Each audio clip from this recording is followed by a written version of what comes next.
US के x diplomat Henry Kissinger ने कहा था कि to be an enemy of America can be dangerous but to be a friend is fatal. और America ने समय समय पे ये बात प्रूव भी की है।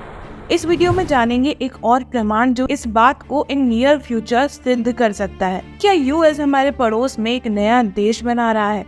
May be. Bangladesh prime minister Sheikh Hasina ने मई 2024 में एक स्टेटमेंट रिलीज किया था जिसमें उन्होंने मेंशन किया था कि एक वाइट मैन ने उन्हें ऑफर किया था कि अगर वो उनके प्लान्स के लिए हामी भर दें तो रीसेंट इलेक्शंस में उनकी जीत निश्चित होगी, पर उन्होंने इस ऑफर को रिजेक्ट कर दिया। पीएम हसीना ने उस वाइट मैन पे ये एलिगेशन लगाया कि वो बांग्लादेश और म्यांमार को तोड़ के एक अलग क्रिश्चियन स्टेट बनाना चाहता है ईस्ट तिमोर की तरह। बट ये भारत के लिए कैसे जरूरी है और क्या इससे भारत को कोई खतरा है? जी हाँ, अगर ऐसा होता है तो भारत स्पेशली हमारी नॉर्थ ईस्टर्न स्टेट्स म्यांमार और बांग्लादेश तीनों को ही इसकी वजह से सफर करना पड़ेगा।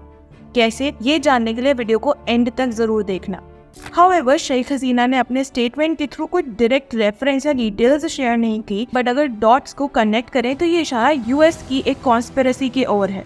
शेख हसीना ने अपने स्टेटमेंट में ये भी मेंशन किया कि अगर वो किसी सर्टेन कंट्री को बांग्लादेश में एयरबेस बनाने देती तो उन्हें ऐसी कोई दिक्कत नहीं होती। इंटरेस्टिंगली 1998 में यूएस ने बांग्लादेश से वहां पर एक एयरबेस बनवाने का प्रपोजल भी रखा था जिसे बांग्लादेश ने ठुकरा दिया था। हालांकि यूएस ने पीएम हसीना की इन क्लेम्स को साफ रिजेक्ट कर दिया है और कहा है कि वो बांग्लादेश की सोवरेनिटी की रिस्पेक्ट करता है और ऐसा कुछ भी करने का उसका कोई इरादा नहीं है।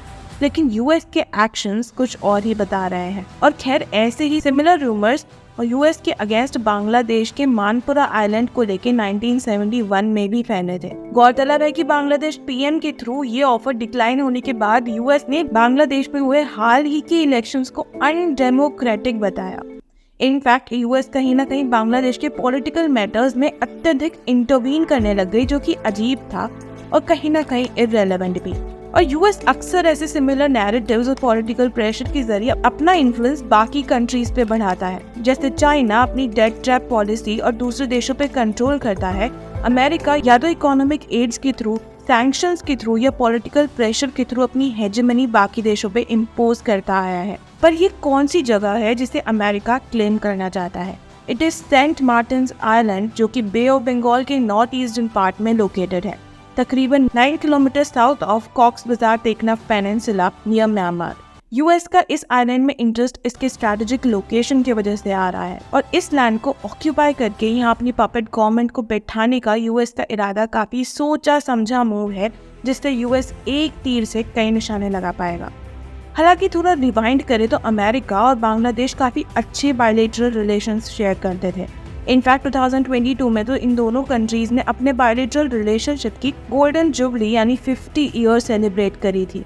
इनफैक्ट 2021-2022 में यूएस कोविड वैक्सीन का भी सबसे बड़े हिस्सों में से एक बड़ा हिस्सा बांग्लादेश को यूएस ने दिया था, जो कि 115 मिलियन डोजेस थी। 2011 की cooperation afloat readiness and training military exercise program हो या 2013 में साइन किया गया trade and investment cooperation forum agreement या फिर 1991 के बांग्लादेश साइक्लोन में यूएस मरीन्स का कॉपरेशन, जिसके चलते साउथ बांग्लादेश में हजारों लोगों को रिलीफ पहुंचाया गया, यूएस और बांग्लादेश ने जनरली अलाइज की तरह काम किया है। पर करेंटली ये डायनामिक ड्रास्टिकली शिफ्ट हो गया है। यूएस ने हाल में ही बांग्लादेश के ट्रेड प्रिविलेजेस को सस्पेंड किया है लेबर कंसर्न जाहिर करते हुए, और बांग्लादेश को ह्यूमन राइट्स वायलेशंस के लिए भी ब्लेम किया है। इसी के साथ हाल ही में यूएस ने बांग्लादेश के रिटायर्ड आर्मी चीफ जनरल अजीज अहमद पे भी सैंक्शंस लगाया और बांग्लादेश के special security force unit rapid action battalion यानी आरएबी पे भी सैंक्शंस इम्पोज किए गए on account of extra judicial killings, torture and enforced disappearances.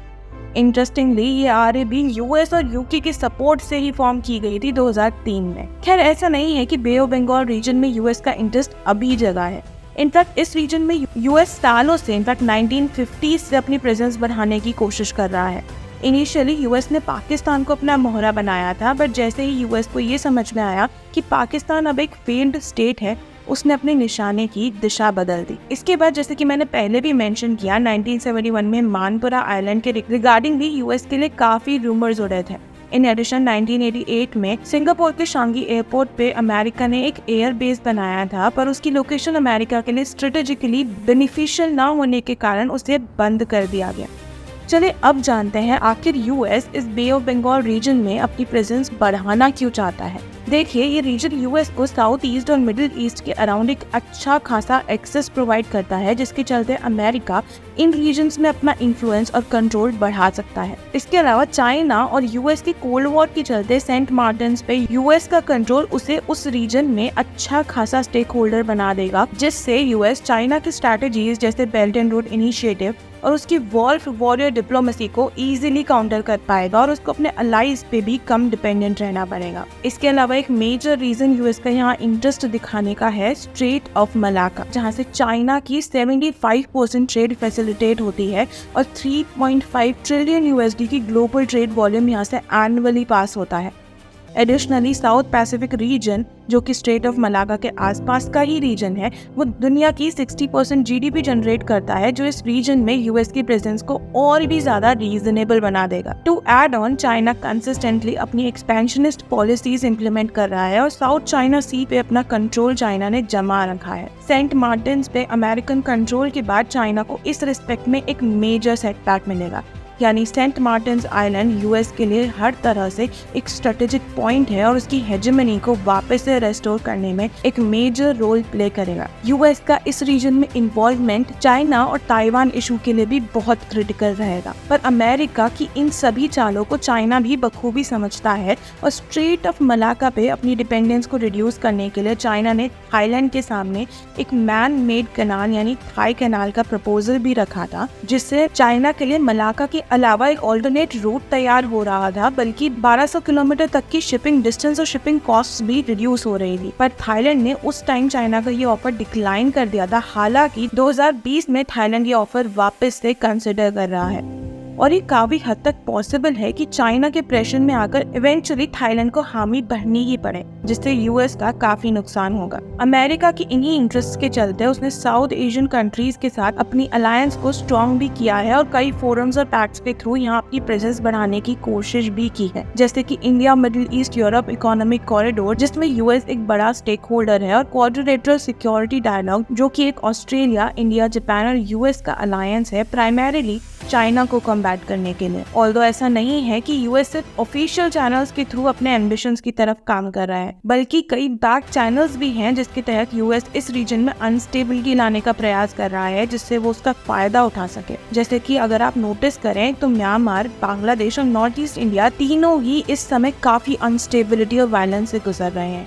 Manipur violence की दर्दनाक दौर से तो आप सभी वाकिफ होंगे। देखिए, इन तीनों जगह अनरेस्ट के अपने अपने कारण तो है, लेकिन कहीं ना कहीं ये वीकनेसेस यूएस ने अपनी मुट्ठी में पकड़ रखी है, जिसकी वजह से यूएस इनडायरेक्टली एक्सटर्नल सपोर्ट और फंडिंग के थ्रू इस पूरे रीजन में गेम खेल रहा है और ऑफिशियल चैनल से डेमोक्रेसी के नाम पे हेल्प ऑफर कर रहा है, जिससे यहाँ उनका पॉलिटिकल इन्फ्लुएंस बढ़े। देखा जाए तो इन तीनों रीजन्स के अनरेस्ट में एक फैक्टर कॉमन है, जो कि है कुकी ट्राइब, और जो लार्जली क्रिश्चियन है।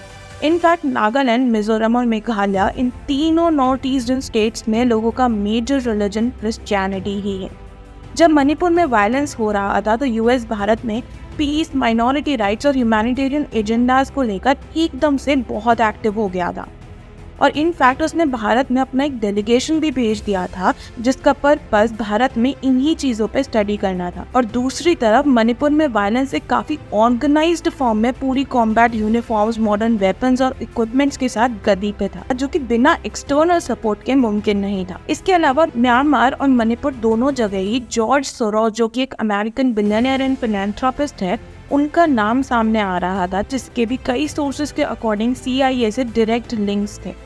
बांग्लादेश की बात करें तो वहाँ की ऑपोजिशन पार्टी यानी BNP यानी बांग्लादेश नेशनलिस्ट पार्टी, जब बांग्लादेश पाकिस्तान का हिस्सा था, जब से ही अमेरिकन एजेंसीज और CIA से क्लोजली लिंक्ड है और उनके फेवर में काम करती है। PM शेख हसीना ने अपने एक रीसेंट स्टेटमेंट में ये भी कहा था कि ऑपोजिशन अमेरिका को सेंट मार्टिन्स आइलैंड बेचना चाहता है। ये BNP और USA का कनेक्शन एक्सप्लेन करने में बहुत टाइम लग जाएगा, तो ये किसी और वीडियो में एक्सप्लेन करूंगी, पर आई होप आपको ये समझ आ रहा है कि कैसे अमेरिका धीरे धीरे इस रीजन को डिस्टेबलाइज और कंट्रोल करने की कोशिश कर रहा है। अगर US अपने एम्बिशंस में कामयाब होता है तो ये साउथ साउथ पैसिफिक रीजन के लिए एक वल्नरेबल फैक्टर बन जाएगा और अनस्टेबिलिटी के कारण भारत में रेफ्यूजीज का इन्फ्लक्स, नॉर्थ ईस्ट में वायलेंस, माओइस्ट एक्टिविज्म और जियोपॉलिटिकल कॉम्प्लेक्सिटीज और बढ़ जाएंगी। इसी के साथ आज के टाइम पे जहां इंडिया इस रीजन में एक मसीहा और मेजर स्टेक होल्डर की पोजीशन ले चुका है, यूएस का यहाँ ज्यादा एंगेजमेंट भारत की जियोपॉलिटिकल और इकोनॉमिक पोजीशन को भी वीक करेगा। अगर आप सोच रहे हैं कि ये सब मनगढ़ंत है और यूएस ऐसा नहीं कर सकता, तो I want you to study the East Timor case and the division of North and South Korea, जो भी 2 अमेरिकन द्वारा ही इम्प्लीमेंट किया गया था। What do you think? Drop your feedback in the comment section. और अगर आपको वीडियो पसंद आई हो तो चैनल को सब्सक्राइब और वीडियो को लाइक और शेयर भी कर दीजिएगा। Thanks for watching. जय हिंद।